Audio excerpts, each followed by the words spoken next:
नमस्कार दोस्तों, स्वागत है आप सभी का। आज हम भूगोल के पहले अध्याय ब्रह्मांड एवं सौरमंडल के बारे में पढ़ेंगे।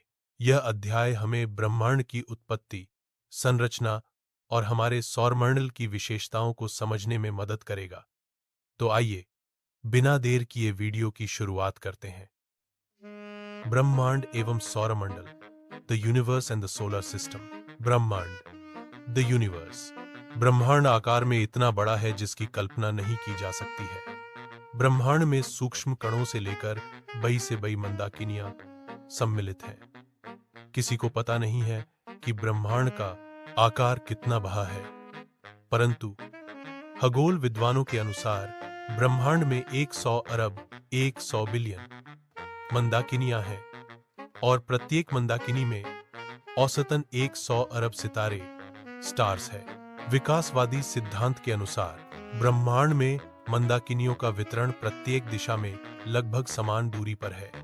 इसी कारण किसी पर्यवेक्षक ऑब्जर्वर को किसी भी मंदाकिनी से ब्रह्मांड की रचना कॉम्पोजिशन समरूप दिखाई देती है। सैद्धांतिक भौतिकी द्वारा प्रस्तुत साक्ष्यों और खगोलविदों द्वारा टिप्पणियों के अनुसार ब्रह्मांड का जन्म लगभग 13.8 बिलियन साल पहले एक अकल्पनीय रूप से गर्म घने बिंदु जिसे एक विलक्षणता कहा जाता है के महाविस्फोट से हुआ था। ब्रह्मांड की उत्पत्ति की इस व्याख्या को महाविस्फोट सिद्धांत अथवा बिग बैंग थ्योरी के नाम से भी जाना जाता है। इस विलक्षणता कहा जाता है सिद्धांत के अनुसार ब्रह्मांड में वर्तमान और भूतकाल के सभी पदार्थ एक ही समय में अस्तित्व में आए। अपने जन्म के बाद से एक अविश्वसनीय दर से विस्तार कर रहा है, जिसे प्रसरण के रूप में जाना जाता है। इस प्रक्रिया में अंतरिक्ष प्रकाश की गति की तुलना में अधिक तेजी से फैला है। ब्रह्मांड का विस्तार अंतरिक्ष में नहीं हुआ, क्योंकि ब्रह्मांड से पहले अंतरिक्ष का अस्तित्व ही नहीं था। महाविस्फोट के साथ स्थान की भी उत्पत्ति हुई और ब्रह्मांड के प्रसरण के कारण वहां पदार्थ भी पहुंचता रहा है। जैसे जैसे अंतरिक्ष का विस्तार हुआ, ब्रह्मांड ठंडा हो गया और पदार्थ बन गया, और यह तुरंत neutron, proton, electron, anti electron, photon और न्यूट्रिनो से भर गया। इसका मतलब है कि हमारे बाहर की आकाशगंगाएं हमसे दूर जा रही हैं, और जो सबसे दूर हैं वे सबसे तेज गति से आगे बढ़ रही हैं। सन 1925 में अमेरिकी खगोलशास्त्री एडविन हबल यह साबित करने वाले पहले व्यक्ति थे कि ब्रह्मांड का विस्तार हो रहा है, और वर्तमान शोधों से संकेत मिलता है कि ब्रह्मांड का विस्तार अनंत काल तक हो सकता है। पहले यह सोचा जाता था कि ब्रह्मांड का विस्तार धीमी गति से हो रहा होगा, क्योंकि पदार्थ के गुरुत्वाकर्षण ने विस्तार को धीमा कर दिया होगा। लेकिन 1998 में हबल स्पेस टेलीस्कोप के अवलोकनों के आधार पर यह पता चला कि ब्रह्मांड का विस्तार गुरुत्वाकर्षण के कारण धीमा नहीं हो रहा था, बल्कि किसी अज्ञात बल के कारण तेज हो रहा था। इस त्वरित विस्तार को चलाने वाले इस बल का नाम गुप्त ऊर्जा अथवा डार्क एनर्जी है, जो विज्ञान के सबसे बड़े रहस्यों में से एक है।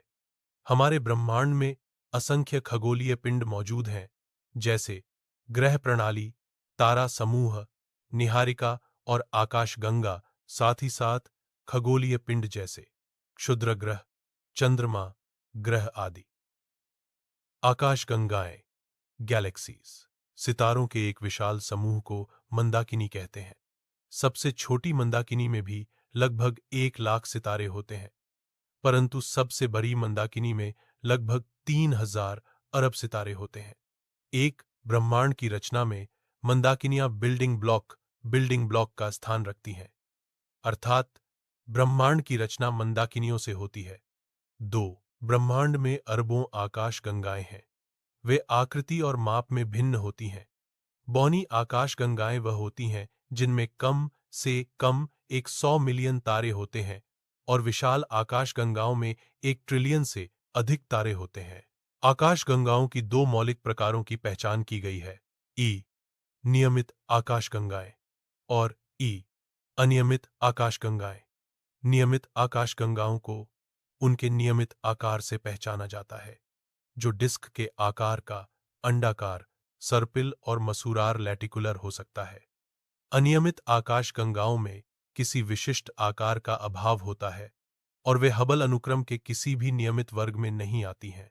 अनियमित आकाशगंगाओं में प्राचीन तारों की संख्या अधिक होती है। अनियमित आकाशगंगाएं, रेगुलर गैलेक्सीज, व्यवस्थित आकाशगंगाएं डिस्क डिस्क अथवा दीर्घवृत्तीय एलिप्टिकल होती हैं तथा उनमें नए सितारे पाए जाते हैं। इसके विपरीत अव्यवस्थित आकाशगंगाओं में सितारे बहुत पुराने होते हैं। व्यवस्थित आकाशगंगाओं का आकार पेंचदार, सर्पिल, स्पाइरल अथवा दीर्घवृत्तीय भी हो सकता है। ए सर्पिलाकार आकाशगंगाएं, स्पाइरल गैलेक्सीज, आकाश गंगा एवं विशाल एंड्रोमिडा एंड्रोमिडा सर्पिलाकार आकाशगंगाओं, स्पाइरल गैलेक्सीज के उत्तम उदाहरण हैं। इनके मध्य भाग में सितारों का जमावड़ा अधिक होता है। सर्पिलाकार आकाशगंगाओं में वक्राकार भुजाएं होती हैं। लगभग 25% आकाशगंगाओं में वक्राकार भुजाएं होती हैं। सर्पिलाकार आकाशगंगाओं में अंतरतारकीय इंटरस्टेलर गैस पर्याप्त मात्रा में होती है, जिससे नए सितारों की उत्पत्ति होती है। सर्पिलाकार आकाशगंगाओं की परिक्रमा के दौरान उनकी भुजाओं में नए चमकीले सितारों का जन्म होता रहता है। बी दीर्घवृत्ताकार आकाशगंगाएं, एलिप्टिकल गैलेक्सीज। अधिकतर आकाशगंगाएं दीर्घवृत्ताकार एलिप्टिकल होती हैं। सामान्यतः इनका आकार सर्पिलाकार आकाशगंगाएं, स्पाइरल गैलेक्सीज की तुलना में छोटा होता है। इनका आकार सममित, सिमेट्रिकल अथवा गोलाकार, स्फेरॉइडल होता है। इनमें से कुछ का आकार इतना छोटा होता है कि उनको बौना, ड्वार्फ की संज्ञा दी जाती है। सबसे बड़ी दीर्घवृत्ताकार आकाशगंगाओं का व्यास लगभग 200 शून्य प्रकाश वर्ष लाइट ईयर्स माना जाता है। ब्रह्मांड में बही तथा अधिक चमकने वाली आकाशगंगाएं दीर्घवृत्ताकार होती हैं। लगभग 2/3 66% आकाशगंगाएं दीर्घवृत्तीय हैं। सी मसूरकार लैटिकुलर आकाशगंगाएं। इन आकाशगंगाओं को अंडाकार और सर्पिल आकाशगंगाओं के बीच रूपात्मक रूप से वर्गीकृत किया गया है। उनके पास सर्पिल आकाशगंगाओं के समान केंद्र और डिस्क में एक उभार है, लेकिन सर्पिल भुजाओं या और अधिक मात्रा में अंतरतारकीय सामग्री के कोई संकेत नहीं दिखते हैं। इन आकाशगंगाओं की उत्पत्ति अभी भी अज्ञात है, लेकिन एक विचार के अनुसार वे मूल रूप से सर्पिल आकाशगंगाएं थीं, जो किसी अन्य आकाशगंगा के संपर्क में आने के बाद अपनी अंतरतारकीय सामग्री का उपयोग कर चुकी हैं अथवा खो चुकी हैं। ई अनियमित आकाशगंगाएं, इर्रेगुलर गैलेक्सीज। कुल आकाशगंगाओं का लगभग 10% अव्यवस्थित आकाशगंगाएं हैं। इनमें सितारे बहुत पुराने हैं तथा कुछ में नए तथा पुराने सितारों का मिश्रण पाया जाता है। हमारी आकाशगंगा तथा अन्य सर्पिलाकार आकाशगंगाओं में पुराने सितारे मध्य भाग में तथा नए एवं अधिक चमकने वाले सितारे उनकी भुजाओं में पाए जाते हैं। हमारी आकाशगंगा, आवर गैलेक्सी मिल्की वे। हमारी आकाशगंगा की आकृति एक चपटी डिस्क, फ्लैट डिस्क के समान है। इसका व्यास लगभग 1 लाख प्रकाश वर्ष के बराबर है तथा केंद्र न्यूक्लियस में इसका व्यास 10,000 के बराबर है, जबकि डिस्क के छोरों पर इसकी मोटाई 500 प्रकाश वर्ष से लेकर 2,000 प्रकाश वर्ष के बराबर है। आकाशगंगा सितारों तथा धूल से भरी हुई है तथा इसकी भुजाओं में जुड़वा सितारे पाए जाते हैं। अभी तक शुद्ध रूप से यह नहीं कहा जा सकता कि सूर्य आकाशगंगा के केंद्र से कितनी दूर है, परंतु इसको परंपरागत रूप से 33 शून्य प्रकाश वर्ष के बराबर माना जाता है। आकाशगंगा की तुलना में हमारा सौरमंडल, सोलर सिस्टम बहुत छोटा है, जो केवल 12 प्रकाश वर्ष अथवा 13 अरब किलोमीटर के बराबर है। पूरी आकाशगंगा अंतरिक्ष में परिक्रमा कर रही है। इसके केंद्रीय भाग के सितारे बाह्य भाग के सितारों की तुलना में तीव्र गति से परिक्रमण करते हैं। हमारा सूर्य, सन, आकाशगंगा का एक चक्कर लगभग 22 करोड़ 220 मिलियन वर्ष में लगाता है। निहारिका नेबुला मंदाकिनी में पाए जाने वाले धूल के बादलों को निहारिका कहते हैं। यदि निहारिका के बादल की गैस उज्ज्वलित हो जाए तो निहारिका चमकने लगती है। श्वेत वामन व्हाइट ड्वार्फ सफेद रंग के ड्वार्फ सितारों का घनत्व सामान्य पार्थिव ग्रहों की तुलना में अधिक होता है तथा उनका आकार बहुत छोटा होता है। ऐसा अनुमान किया जाता है कि श्वेत वामन व्हाइट ड्वार्फ सितारे किसी समय में सामान्य सितारों की भांति थे। धीरे धीरे इनके नाभिक ईंधन न्यूक्लियर फ्यूल का ह्रास हुआ और इनका आकार घटकर छोटा हो गया। यद्यपि कुछ श्वेत वामन तारे हमारी पृथ्वी के आकार के हैं, परंतु उनका घनत्व हमारे सूर्य के समान है। जल की तुलना में इनका घनत्व 10 लाख गुना माना जाता है। इनके एक चम्मच भर पदार्थ का वजन कई टन के बराबर होता है। पदार्थ का इतना अधिक घनत्व तब ही संभव है जब इलेक्ट्रॉन इलेक्ट्रॉन अपना स्थान बदलकर नाभिक न्यूक्लियस के निकट आ जाए। ऐसे पदार्थ को विकृत पदार्थ डिजेनरेटेड मैटर कहते हैं। यदि कोई सितारा श्वेत वामन का रूप धारण कर ले तो इसकी ऊर्जा तथा ऊष्मा समाप्त हो जाती है, जिसके कारण यह ठंडा हो जाता है, धुंधला पड़ जाता है। इसकी अंतिम अवस्था एक कृष्ण वामन ब्लैक ड्वार्फ की हो जाती है। कृष्ण छिद्र ब्लैक होल्स अथवा न्यूट्रॉन सितारे न्यूट्रॉन स्टार्स जैसा कि ऊपर वर्णन किया जा चुका है, छोटे आकार के श्वेत वामन तारे का घनत्व अधिक होता है तथा बड़े आकार के श्वेत वामन का घनत्व कम। यदि हमारी पृथ्वी कृष्ण छिद्र के रूप में नष्ट कोलैप्स हो जाए तो इसके व्यास का आकार घटकर एक फुटबॉल मैदान की लंबाई के समान रह जाएगा। सौरमंडल द सोलर सिस्टम सूर्य के परिवार को सौरमंडल कहते हैं। सौरमंडल में 8 ग्रह, एक छोटा ग्रह ड्वार्फ प्लैनेट प्लूटो, बहुत से चंद्रमा सैटेलाइट्स तथा अनगिनत ग्रहिकाएं एस्टेरॉइड्स उल्काएं धूमकेतु आदि सम्मिलित हैं, जो सूर्य के चारों ओर परिक्रमा करते हैं। पृथ्वी पर ऊष्मा तथा प्रकाश सूर्य से आता है। सूर्य तथा उसके परिवार के सदस्य ग्रह में दिखाए गए हैं। सौरमंडल की उत्पत्ति ऑरिजिन ऑफ सोलर सिस्टम कहा जाता है कि अंतरिक्ष में अवस्थित विशाल बादल में गुरुत्वाकर्षण के नष्ट होने ग्रेविटेशन कोलैप्स के कारण सौरमंडल की उत्पत्ति हुई। सूर्य से दूर जाते हुए ग्रहों की संरचना एवं घनत्व में विभिन्नता इस तथ्य को सिद्ध करते हैं। उदाहरण के लिए जो ग्रह सूर्य के निकट हैं वे चट्टानों तथा धातुओं के बने हुए हैं जो ऊंचे तापमान पर बने थे। इसके विपरीत सूर्य से अधिक दूरी पर पाए जाने वाले ग्रहों की उत्पत्ति ऐसी धातुओं से हुई जो कम अथवा निम्न तापमान पर ठोस सॉलिड होते हैं। अधिकांश वैज्ञानिकों का मानना है कि ब्रह्मांड की शुरुआत लगभग 13.8 अरब साल पहले एक विशाल विस्फोट से हुई थी, जिसे बिग बैंग के नाम से जाना जाता है। इस विस्फोट के कारण पदार्थ का जन्म और विस्तार हुआ और अरबों घूमती हुई आकाशगंगाएं और समय के साथ तारे और उनके ग्रह बन गए। आमतौर पर यह माना जाता है कि हमारा सौर मंडल आकाशगंगा की सर्पिल भुजा के भीतर गहरे गैस और धूल के ठंडे फैलते बादल में पैदा हुआ था। सूर्य सन व्यास 1,392 किलोमीटर 864,948 मील। Mass 1,990 million million million million ton. सूर्य का निर्माण तब हुआ जब धूल और गैस के एक घूमते हुए बादल ने पदार्थ को अपने केंद्र में खींच लिया। इस कारण इस बादल के केंद्र का तापमान 1,0 तक बढ़ गया। इसके कारण हाइड्रोजन का हीलियम में संलयन हुआ, ऊर्जा का निर्माण हुआ और ताप और प्रकाश की एक निरंतर धारा उससे निकलती रही। सूर्य का द्रव्यमान सौरमंडल के 99% द्रव्यमान से भी अधिक है।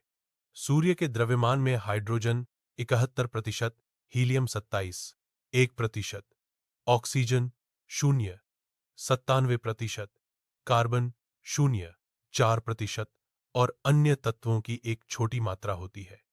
आंतरिक संरचना के एक अध्ययन से पता चलता है कि इसमें कोर, विकिरण क्षेत्र और संवहनी क्षेत्र शामिल है। सूर्य का वातावरण 3 परतों में विभाजित है, जिन्हें प्रकाशमंडल, वर्णमंडल अथवा क्रोमोस्फियर और किरीट या कोरोना कोरोना कहते हैं। प्रकाश मंडल फोटोस्फियर सूर्य की अधिक चमकीली बाह्य परत को प्रकाश मंडल कहते हैं। सूर्य के इस भाग में 300 किलोमीटर की गहराई तक गैसेस जलती रहती हैं। प्रकाश मंडल का तापमान लगभग 6000 ग्रास शून्य रहता है। वर्णमंडल क्रोमोस्फियर प्रकाश मंडल के बाह्य भाग को वर्णमंडल क्रोमोस्फियर कहते हैं। वास्तव में यह जलती गैसों की एक पतली परत होती है। किरीट कोरोना सूर्य के वायुमंडल की तीसरी परत को किरीट या कोरोना कहा जाता है, जो दृश्य प्रकाश में प्रकाशमंडल की तुलना में 10 लाख गुना अधिक धुंधली होती है। यह केवल पूर्ण सूर्य ग्रहण के दौरान ही देखा जा सकता है। यह सफेद स्टीमर या आयनित गैस के प्लम के रूप में प्रकट होता है, जो अंतरिक्ष में बाहर की ओर फैले रहते हैं। सूरज के कोरोना में तापमान 20 लाख डिग्री सेल्सियस तक पहुंच सकता है। जैसे ही गैसें ठंडी होती हैं, वे सौर पवन बन जाती हैं। यह क्षेत्र अत्यधिक पराबैंगनी और एक्स रे उत्सर्जन का एक शक्तिशाली स्रोत भी है। सूर्य कलंक सनस्पॉट सूर्य की परत पर कुछ धब्बे उत्पन्न होते हैं, जिन्हें सूर्य कलंक कहते हैं। सूर्य के इन कलंकों सनस्पॉट्स का तापमान आस पास के तापमान से लगभग 1500 ध्रुव का गम होता है।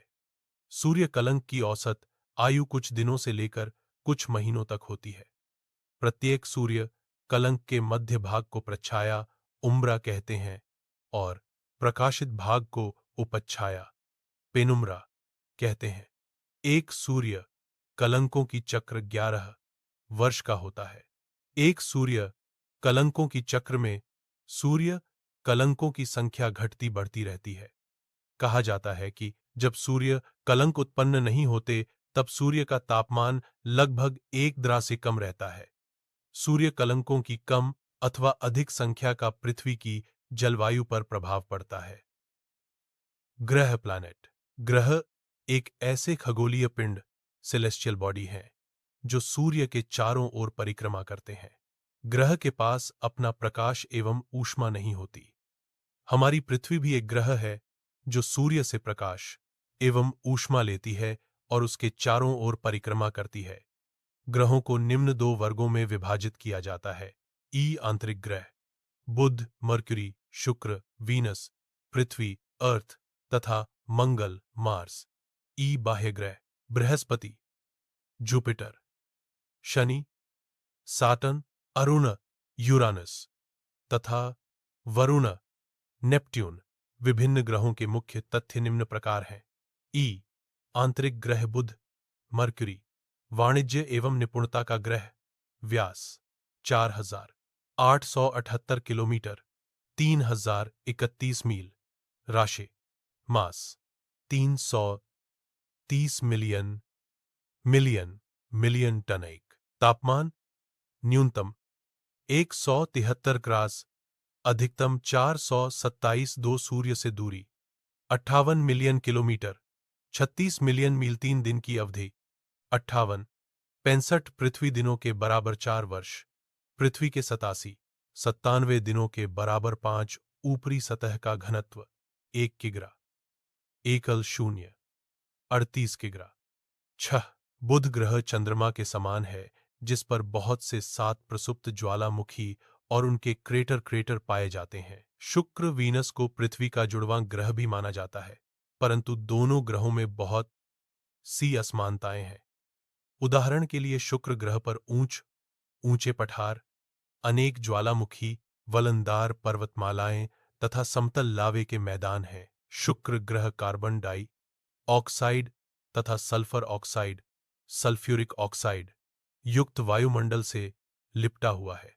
इसमें 2 बड़े भू भाग महाद्वीपों के समान हैं, जिनकी ऊंचाई कई किलोमीटर है। इसीलिए कहा जाता है कि शुक्र ग्रह का धरातल हमारी पृथ्वी के समान है। पृथ्वी अर्थ व्यास 12,756 किलोमीटर 7,926 मील। मास 5,976 मिलियन मिलियन मिलियन टन तापमान, 80 डिग्री से 58 डिग्री तक सूर्य से दूरी, 150 मिलियन किलोमीटर, 93 मिलियन मील, दिन की अवधि 23 92 घंटे, वर्ष की अवधि 365 25 दिन, पृथ्वी के धरातलीय घनत्व 1 किलोग्राम 1 किलोग्राम। पृथ्वी एक गेंद के समान है, परंतु पूर्ण रूप से गोल नहीं है। पृथ्वी की दैनिक गति के कारण इसका विषुवतरेखी भाग कुछ उभरा हुआ है तथा ध्रुवीय भाग कुछ चपटा है। पृथ्वी इसी कारण एक जियोइड आकृति की है। हमारी पृथ्वी अन्य पार्थिव ग्रहों बुध, शुक्र तथा मंगल से भिन्न है। केवल पृथ्वी पर ही जीवन है। इसकी सूर्य से दूरी तथा आकार के कारण इस पर वायुमंडल की उत्पत्ति संभव हो सकी है। इस पर ठोस, द्रव्य तथा गैस पाई जाती है। पृथ्वी पर जल है, जिसके कारण जीवन संभव हो सका है। पृथ्वी का वायुमंडल। पृथ्वी उत्पत्ति की प्रारंभिक अवस्था में पृथ्वी के धरातल पर लगातार ज्वालामुखियों के उद्गार हो रहे थे। इन ज्वालामुखियों से निकलने वाले लावा, राख, धुआं तथा वाष्प जल से वायुमंडल की उत्पत्ति हुई। इस प्रकार बादल बने, वर्षा हुई और पृथ्वी के निचले भागों में जल एकत्रित होकर सागर का रूप धारण करता गया। पृथ्वी के तापमान में स्थिरता आई और धरती पर जीवन की उत्पत्ति आरंभ हुई। कार्बन डाई ऑक्साइड जीवन दान देने वाली ऑक्सीजन में बदलने लगी। पृथ्वी के लगभग 367 वर्ग किलोमीटर पर सागर फैला हुआ है, जो मंगल ग्रह के क्षेत्रफल का दुगना तथा चंद्रमा के क्षेत्रफल का 9 गुना है। पृथ्वी के धरातल का सबसे निचला भाग प्रशांत महासागर में है, जिसको मारियाना ट्रेंच कहते हैं। इसकी गहराई 10,920 मीटर है। यदि माउंट एवरेस्ट को इस गर्त में डाल दिया जाए, तब भी जल की गहराई लगभग 2 किलोमीटर होगी। मंगल, मार्स, लाल ग्रह, युद्ध का देवता, व्यास 6,786 किलोमीटर, 4,217 मील, मास 642 मिलियन मिलियन टन, तापमान न्यूनतम 137 डिग्री, अधिकतम 37 डिग्री, सूर्य से दूरी 228 मिलियन किलोमीटर, 142 मिलियन मील, दिन की अवधि 24,623 घंटे, वर्ष पृथ्वी के 88 वर्षों के बराबर, ऊपरी सतह का घनत्व 1 किग्रा इक्वल्स 0.38 किग्रा। मंगल ग्रह पृथ्वी तथा शुक्र से छोटा है, परंतु इसमें बहुत सी विचित्र भू आकृतियां पाई जाती हैं। इस पर बहुत बड़े आकार के ज्वालामुखी हैं, जिनमें से एक ज्वालामुखी की ऊंचाई 28 किलोमीटर से अधिक है। एक बहुत बड़ी कैनियन पूरे गोलार्ध पर फैली हुई है, जिसकी लंबाई लगभग 4,000 किलोमीटर है। इस ग्रह पर जल, अपवाह एवं बाह के प्रमाण मिले हैं। बहुत सी भू आकृतियां पवन द्वारा निर्मित प्रतीत होती हैं। इसके ध्रुवीय भागों में हिम तथा धूल के निक्षेपों की संभावनाएं जताई गई हैं। बाह्य ग्रह, आउटर प्लैनेट्स, बृहस्पति, जुपिटर, शनि, साटर्न, अरुण, यूरानस तथा वरुण, नेपट्यून तथा प्लूटो बाह्य ग्रह कहलाते हैं। ये सभी ग्रह हल्के पदार्थ के बने हुए हैं, जिनमें हाइड्रोजन, हीलियम तथा ऑक्सीजन मुख्य है। बाह्य ग्रह चट्टानों द्वारा निर्मित नहीं, बल्कि हिम के बने हुए हैं। बृहस्पति, जुपिटर, देवताओं का ग्रह, व्यास 142,984 किलोमीटर, 88,846 मील, मास 1,900 मिलियन टन, तापमान न्यूनतम 153 ग्रह से अधिकतम ज्ञात नहीं, सूर्य से दूरी 778 मिलियन किलोमीटर, 483 मिलियन मील, दिन की अवधि 984 घंटे, वर्ष 1186 पृथ्वी के वर्षों के बराबर, ऊपरी सतह का घनत्व 1 किग्रा इक्वल्स 2.53 किग्रा। बृहस्पति का अधिकतर भाग गैस एवं तरल पदार्थ का बना हुआ है। इसका कोई भी भाग ठोस पदार्थ का बना हुआ नहीं है, परंतु इसके चंद्रमा ठोस पदार्थ के बने हुए हैं। बृहस्पति के 4 बड़े चंद्रमाओं में आयो, यूरोपा, यूरोपा, गनेमीड, गैनीमीड तथा कैलिस्टो, कैलिस्टो की खोज 1610 में गैलीलियो ने की थी, इसलिए इनको गैलीलियो चंद्रमा कहते हैं। इसका आयतन पृथ्वी के आयतन वॉल्यूम की तुलना में 1300 गुना है। शनि सातर्न कृषि का देवता। व्यास 120 660 किलोमीटर 74 974 मील। मास 570 मिलियन मिलियन मिलियन टन। तापमान न्यूनतम 185°। अधिकतम ज्ञात नहीं। सूर्य से दूरी 1427 मिलियन किलोमीटर 887 मिलियन मील। दिन की अवधि 10-23 घंटे। वर्ष पृथ्वी के 46 वर्षों के बराबर। ऊपरी सतह का घनत्व 1 किलोग्राम इक्वल 7 किलोग्राम। शनि का वलय तंत्र। Saturn's ring system. वलय बर्फ से ढके चंद्रमा के अवशेष हैं। 2015 में कोलोराडो विश्वविद्यालय के एक शोधकर्ता रॉबिन कनैप, ग्रह वैज्ञानिक, ने अपने सिद्धांत को प्रतिष्ठित वैज्ञानिक पत्रिका नेचर में प्रकाशित किया। अपनी परिकल्पना को विकसित करने के लिए कनैप ने कणों की जमी रचना को समझने के लक्ष्य के साथ विस्तृत कंप्यूटर सिमुलेशन बनाया, जिसमें ओलों के आकार से लेकर अन्य छोटे टुकड़े भी थे। उनका सिद्धांत बताता है कि 4-6 अरब साल पहले सौरमंडल के जन्म के दौरान शनि का एक उपग्रह ग्रह में डूब गया था। शनि का वलय तंत्र उस विशाल हिम चंद्रमा उपग्रह का अवशेष है, जिसमें एक चट्टानी कोर है जिसने ग्रह को मारी गई टक्कर में निकाले विशाल टुकड़ों ने रिंगों की एक प्रणाली बनाई, जो आज हम देख सकते हैं। लेकिन अरबों वर्षों में इन बहे टुकड़ों के बीच कई टकरावों ने छोटे कणों के बड़े वलय को जन्म दिया, जो आज देखा जा सकता है। क्षुद्र ग्रह और धूमकेतु, एस्टेरॉइड्स एंड कॉमेट्स। ये ग्रह विकास के जीवाश्म रिकॉर्ड को तरह है।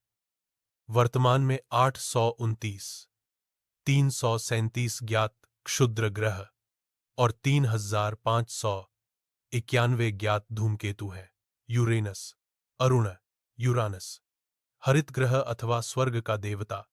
व्यास 51, 118 किलोमीटर 31, 763 मील। मास 86, 800 मिलियन मिलियन मिलियन टन। तापमान 214°। अधिकतम ज्ञात नहीं। सूर्य से दूरी 2870 मिलियन किलोमीटर 1783 मिलियन मील। प्लूटो, प्लूटो बौना ग्रह, मृत्यु का देवता। व्यास 2300 किलोमीटर 1428 मील। मास 13 मिलियन टन। तापमान 236°। अधिकतम ज्ञात नहीं। सूर्य से दूरी 5900 मिलियन किलोमीटर 3666 मील। दिन की अवधि 39 घंटे। वर्ष पृथ्वी के 248 54 वर्षों के बराबर। घनत्व 1 किलोग्राम और 30 किलोग्राम।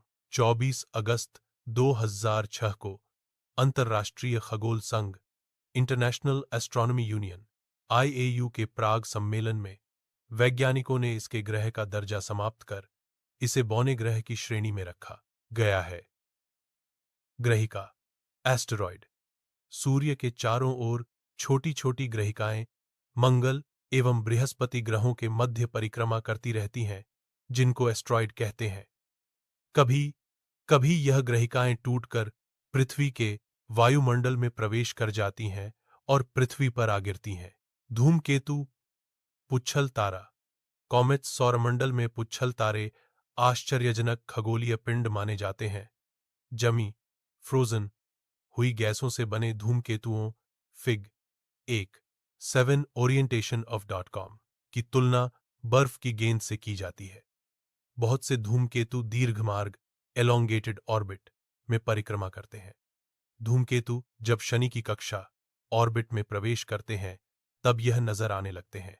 हैली धूमकेतु बड़े धूमकेतुओं में एक है। हर 76 वर्ष के पश्चात यह पृथ्वी की कक्षा से गुजरता है। उल्का मेटियोरॉइड्स उल्का पिंड तीव्र गति से अंतरिक्ष में घूमते रहते हैं।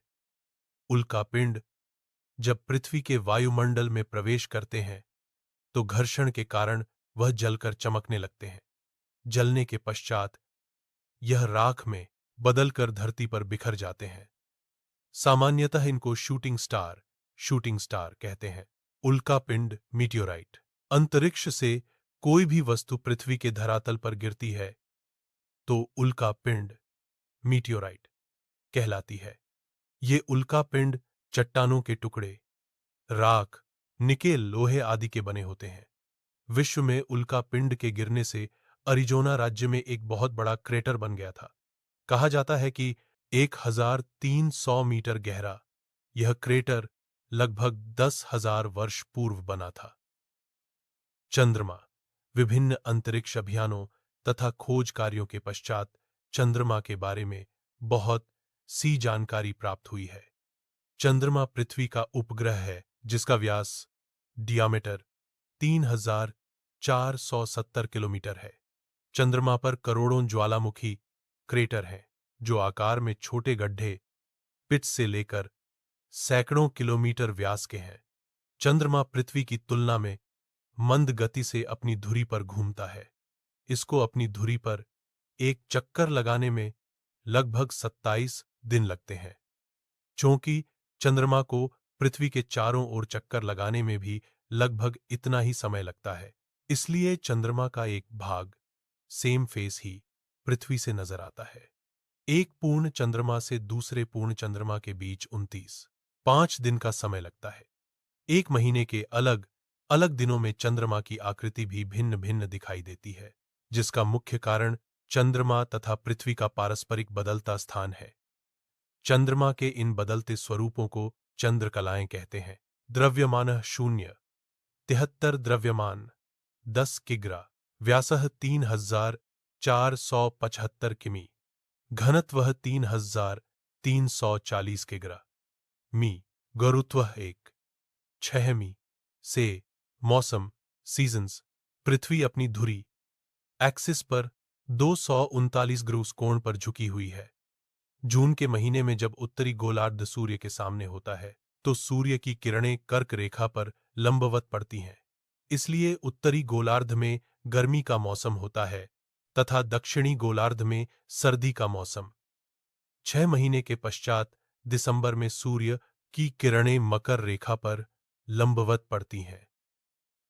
अंतर्राष्ट्रीय तिथि रेखा इंटरनेशनल डेट लाइन कोई भी स्थान जो ग्रीनविच से 180 डेग पश्चिम में स्थित है उसका समय ग्रीनविच लंदन के समय से 12 घंटे पीछे होगा, और कोई स्थान जो 0 से 180 डेग पूर्व में है उसका समय 12 घंटे आगे होगा। जैसे कोई मुसाफिर पूर्वी गोलार्ध से पश्चिमी गोलार्ध की ओर अंतर्राष्ट्रीय तिथि रेखा 180 डिग्री पार करता है तो उसको एक दिन छोड़ देना पड़ता है।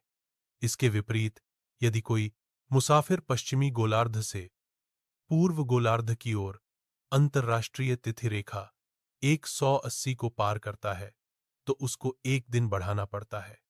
अंतर्राष्ट्रीय तिथि रेखा तथा समय क्षेत्र टाइम जोन को में दिखाया गया है। समक्ष सार्वभौम समय कोऑर्डिनेटेड यूनिवर्सल टाइम 1928 में ग्रीनविच लंदन समय को समक्ष सार्वभौम समय कोऑर्डिनेटेड यूनिवर्सल टाइम से बदल दिया गया। वर्तमान में सभी देशों में सरकारी कामकाज के लिए यूटीसी समय का इस्तेमाल किया जाता है। यूटीसी समय को पेरिस फ्रांस के प्रसारण समय से निर्धारित किया जाता है। प्रत्येक समय क्षेत्र टाइम जोन के मध्य भाग के दोनों ओर 7-5 का अंतराल होता है। फिगर 1-10 यदा कदा कुछ देशों में समय क्षेत्रों में संशोधन करके सीमाओं में परिवर्तन किया गया है ताकि स्थानीय समय की जटिलता को दूर किया जा सके। दिन का प्रकाश बचाने का समय डेलाइट सेविंग टाइम विश्व के कुछ देशों में बसंत तू के आते ही अप्रैल के पहले रविवार को समय को 1 घंटा आगे कर दिया जाता है और अक्टूबर के आखिरी रविवार को घड़ियों को 1 घंटा पीछे कर दिया जाता है ताकि सूर्य प्रकाश से लाभ उठाकर बिजली के उपभोग में बचत की जा सके। इस प्रकार से घड़ियों को Australia, Canada, great Britain, Germany तथा संयुक्त राज्य अमेरिका में उपयोग किया जाता है। समय को इस प्रकार प्रकाश समंजन करने का आविष्कार बेंजामिन फ्रैंकलिन ने किया था। दीर्घवृत्त, ग्रेट सर्कल तथा लघु वृत्त, स्मॉल सर्कल, अक्षांश तथा देशांतरों के निर्धारण में दीर्घवृत्त एवं लघु वृत्त की बड़ी भूमिका है। दीर्घवृत्त, ग्रेट सर्कल, ऐसे वृत्त को कहते हैं जिसका केंद्र पृथ्वी के केंद्र के अनुरूप हो। इनकी संख्या अनंत, इन्फिनिट हो सकती है। एक दीर्घवृत्त में प्रत्येक देशांतर रेखा दीर्घवृत्त की आधी होती है। एक चपटे कागज पर बने मानचित्र पर हवाई जहाजों के मार्ग सीधी रेखाओं के द्वारा दिखाया जाता है। दीर्घवृत्त ग्रेट सर्कल को छोड़कर अन्य सभी अक्षांश रेखाओं की लंबाई विषुवत रेखा से ध्रुव की ओर घटती चली जाती है, जिस कारण वे लघुवृत्त बनाती हैं। इन लघुवृत्तों का केंद्र पृथ्वी के केंद्र के अनुरूप नहीं होता। उत्तरी तथा दक्षिणी गोलार्ध, the northern and southern hemispheres. विषुवत रेखा एक काल्पनिक रेखा है जो पृथ्वी के मध्य से पश्चिम से पूर्व की ओर खींची गई है तथा पृथ्वी को 2 बराबर भागों में विभाजित करती है। इसके उत्तरी भाग को उत्तरी गोलार्ध तथा दक्षिणी भाग को दक्षिणी गोलार्ध कहते हैं। पूर्वी तथा पश्चिमी गोलार्ध, the eastern and western hemispheres, पृथ्वी को उत्तर से दक्षिण की ओर 0 डिग्री तथा 180 देशांतरों के साथ 2 बराबर भागों में विभाजित किया गया है। इस प्रकार के विभाजन से पृथ्वी को पूर्वी तथा पश्चिमी गोलार्ध में विभाजित किया जा सकता है। 0 ग्रीनविच लंदन से 180 डिग्री पूर्व तक पूर्वी गोलार्ध तथा 0 ग्रीनविच लंदन से 180 डिग्री पश्चिम तक पश्चिमी गोलार्ध थलीय गोलार्ध लैंड हेमिस्फेयर एवं जल गोलार्ध वाटर हेमिस्फेयर थल तथा जल के आधार पर भी पृथ्वी को 2 गोलार्धों में विभाजित किया जा सकता है। विषुवत रेखा से उत्तरी गोलार्ध में धलीय का भाग अधिक है, इसलिए इसको थलीय गोलार्ध कहते हैं। इसके विपरीत दक्षिण गोलार्ध में जल का क्षेत्रफल अधिक है, इसलिए दक्षिणी गोलार्ध को जल का गोलार्ध कहते हैं। Global positioning system GPS. इस सिस्टम का आविष्कार 1970 में सुरक्षा तथा सैन्य उद्देश्य के लिए किया गया था। इसमें पृथ्वी के चारों ओर चक्कर लगाने वाले मानव द्वारा छोड़े गए 2434 उपग्रहों की सहायता से किसी 20 में 12,000 की आ रहे स्थान के अक्षांश तथा देशांतर का निर्धारण किया जाता है। इसके द्वारा किसी स्थान का निर्धारण सेंटीमीटर की शुद्धता तक किया जा सकता है। इस विधि में पॉकेट रेडियो के आकार का एक यंत्र होता है जिसमें 3 कृत्रिम उपग्रहों की सहायता से शुद्ध रूप से अक्षांश तथा देशांतर को निर्धारित कर लिया जाता है।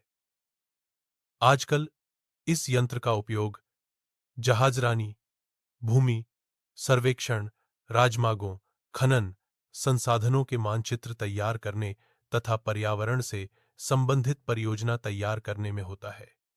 भूगोल में इस विधि का विशेष महत्व है क्योंकि इसकी सहायता से मानचित्र बनाने तथा स्थानों का निर्धारण करने में सहायता मिलती है। जीपीएस एक ऐसी प्रणाली है जिसके द्वारा कोई भी विश्व में कहीं की भी स्थिति की जानकारी प्राप्त कर सकता है। जीपीएस 3 खंडों में विन्यासित है। ये 3 खंड हैं। अंतरिक्ष खंड, जीपीएस उपग्रह, लगभग 20 किमी प्रति एक कक्षा में 4 जीपीएस उपग्रह की ऊंचाई पर पृथ्वी के चारों और 6 कक्षाओं पर कई जीपीएस उपग्रह कार्यरत हैं और 12 घंटे के अंतराल पर पृथ्वी के चारों तरफ घूमते हैं। नियंत्रण खंड, भू नियंत्रण केंद्र, ग्राउंड नियंत्रण केंद्र उपग्रह की कक्षा की निगरानी नियंत्रण और रख रखाव की भूमिका निभाते हैं। यह सुनिश्चित करने के लिए कि कक्षा से जीपीएस के साथ साथ उपग्रहों का विचलन सहिष्णुता स्तर के भीतर है। भारत का अंतरिक्ष कार्यक्रम विक्रम साराभाई भारतीय अंतरिक्ष कार्यक्रम के संस्थापक एवं जनक थे। यह कार्यक्रम तिरुवनंतपुरम के पास धुम्बा में स्थित धुम्बा इक्वेटोरियल रॉकेट लॉन्चिंग स्टेशन टर्ल्स में शुरू हुआ था।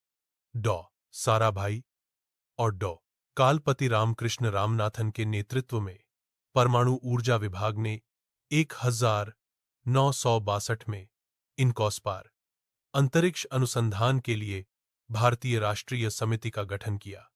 भारतीय अंतरिक्ष अनुसंधान संगठन इसरो का गठन 15 अगस्त 1969 को अंतरिक्ष प्रौद्योगिकी और विकसित करने के मुख्य उद्देश्य के साथ किया गया था। विभिन्न राष्ट्रीय आवश्यकताओं के लिए इसका अनुप्रयोग अब यह दुनिया की 6 सबसे बड़ी अंतरिक्ष एजेंसियों में से एक है। अंतरिक्ष विभाग डोस और अंतरिक्ष आयोग की स्थापना 1972 में हुई थी और इसरो को 1 जून 1972 को डोस के तहत लाया गया था। भारत ने संचार और सुदूर संवेदन उपग्रह, अंतरिक्ष परिवहन प्रणाली और अनुप्रयोग कार्यक्रम विकसित किए हैं और जबरदस्त प्रगति की है। भारतीय राष्ट्रीय उपग्रह इनसैट प्रणाली को दूरसंचार, टेलीविजन प्रसारण और मौसम संबंधी सेवाओं के लिए और भारतीय रिमोट सेंसिंग सैटेलाइट आईआरएस को प्राकृतिक संसाधनों की निगरानी और प्रबंधन और आपदा प्रबंधन सहायता के लिए विकसित किया गया है। हाल ही में भारत ने अपने अंतरिक्ष अन्वेषण के एक भाग के रूप में मंगल और चंद्रमा पर मिशन भेजे हैं।